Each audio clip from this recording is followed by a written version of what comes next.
This isn't just a story, it's a warning shot. What if your name was erased, your body repurposed, and your memories forbidden? What if the world you knew, with its freedoms, its choices, its noise, vanished overnight, replaced by a silent, brutal order?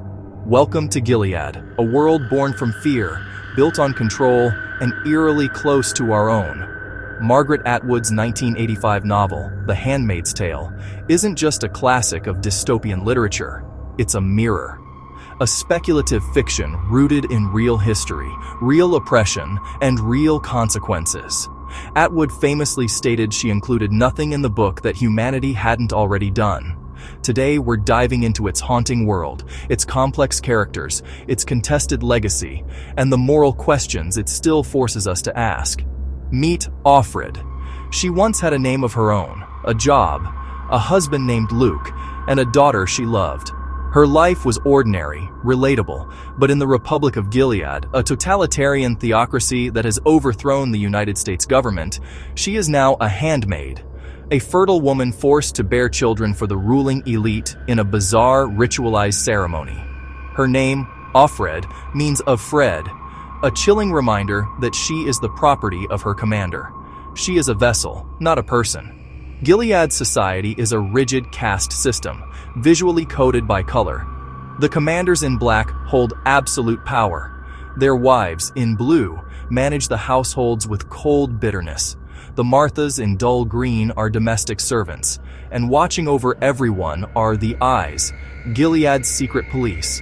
Overseeing the handmaids are the Ants, true believers who use cattle prods and scripture to enforce conformity.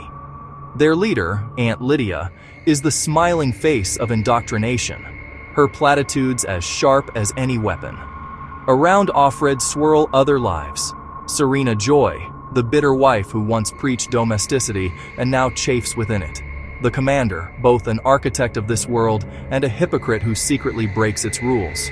Moira, her rebellious friend from the past, and Nick, the household's guardian, a quiet wildcard whose motives are dangerously unclear.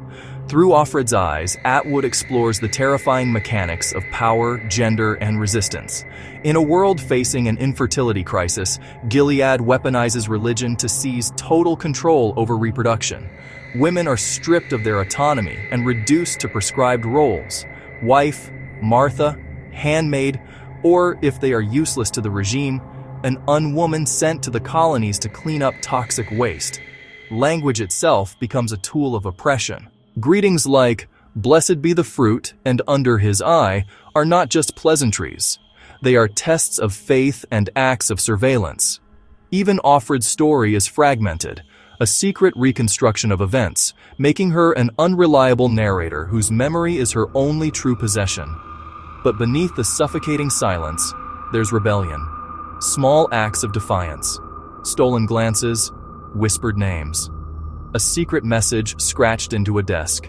Nolit te bastardes carborundorum. Don't let the bastards grind you down. The question isn't just, what would you do? It's what would you risk? Since its release, The Handmaid's Tale has been a lightning rod, frequently banned, challenged, and fiercely debated.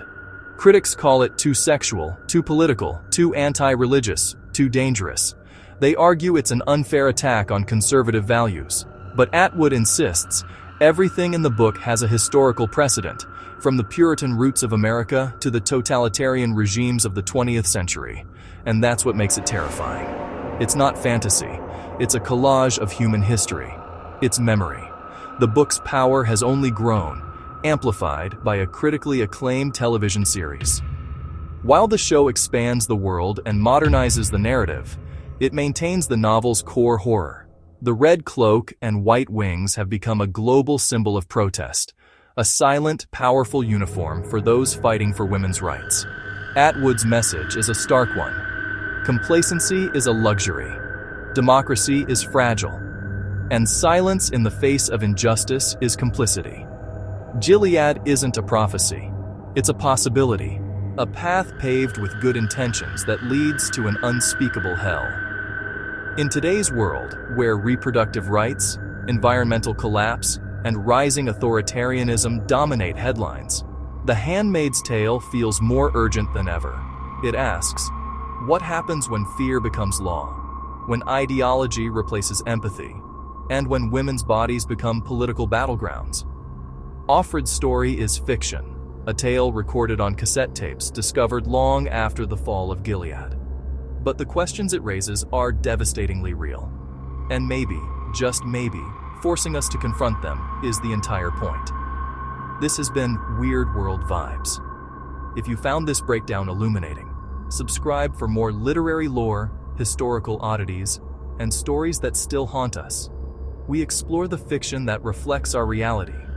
Drop a like to support the channel, share it with a friend who needs to see this, and hit that notification bell so you never miss our next deep dive.